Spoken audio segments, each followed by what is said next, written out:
शामिल होने आए। कार्यक्रम में शामिल हुए अखिलेश यादव। सपा प्रमुख यहाँ मीडिया से बात करते हुए मायावती संघ बसपा सपा गठबंधन को याद कर गए। हर वर्ष 14 सितंबर को हिंदी दिवस मनाया जाता है। इसी क्रम में सपा प्रमुख अखिलेश यादव ने भी हिंदी दिवस की बधाई दी। एक प्रेस कॉन्फ्रेंस के दौरान कहा कि आजादी के दीवानों के बीच हिंदी उर्दू को लेकर एक क्रांति बनी है। हम जितनी हिंदी भाषा का सम्मान कर रहे, उतना ही अन्य भाषाओं का भी सम्मान हमें करना होगा। दान, वीरता और त्याग का कर्ण से बड़ा कोई उदाहरण नहीं है। राजनीति में हमें विचारों को, सिद्धांतों को लेकर जो त्याग करना होगा, वो त्याग हम करेंगे। इस दौरान अखिलेश यादव ने बसपा के साथ गठबंधन टूटने को लेकर भी जवाब दिया। अखिलेश यादव ने कहा कि कुछ परिस्थितियां ऐसी रहीं जिसकी वजह से गठबंधन नहीं चला। जिस समय बसपा का गठबंधन टूटने का ऐलान हुआ, उस समय मेरी बाईं तरफ बैठे बीएसपी के एक नेता ने कहा कि ऐसा धोखा मुझे भी मिला था और आपको भी मिला। वीर कर्ण और त्याग का इतना बड़ा उदाहरण कहीं नहीं मिलता जो महाभारत में हम कर्ण के माध्यम से सीखते हैं, देखते हैं और सुनते हैं। लेकिन जैसा अभी कुछ देर पहले कुर्सी की बात हो रही थी, तो राजनीति में अपने विचारों को लेकर के, अपने कार्यक्रमों को लेकर के, सिद्धांतों को लेकर के अगर कुछ त्याग करना पड़ेगा तो हम समाजवादी लोग तैयार रहेंगे। देखिए, कर्ण पे जब हम लोग पढ़ते हैं, मुझे याद है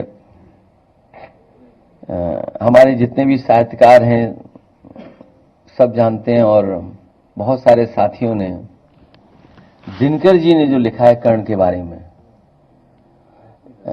रश्मि रति में, शायद उससे अच्छा कर्ण के बारे में नहीं लिखा गया होगा।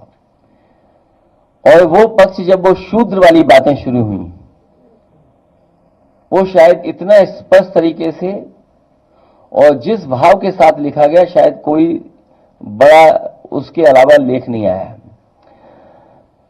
जो गठबंधन था वो ऐसा गठबंधन था जो बाबा साहब भीमराव अम्बेडकर जी, डॉक्टर राम मनोहर लोहिया जी करना चाहते थे अपने जीवन काल में, वो नहीं कर पाए। इसीलिए आपको याद होगा उस समय मैं कहता था कि सपा बसपा का गठबंधन ये देश की राजनीति को बदलेगा। लेकिन कुछ परिस्थितियां ऐसी रहीं जिसकी वजह से वो गठबंधन नहीं चल पाया। और बात बहुत छोटी आई है, किसने किसका फोन नहीं उठाया, किसने किसको फोन किया, आप सोचिए। और उस समय का आपके पास रिकॉर्ड भी होगा।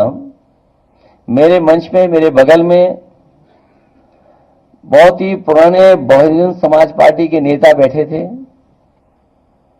और जिस समय मुझे सूचना मिली कि सपा बसपा का गठबंधन तोड़ दिया गया है या सपा बसपा का गठबंधन आगे नहीं रहेगा, तो सबसे पहले मैंने उन्हीं से पूछा।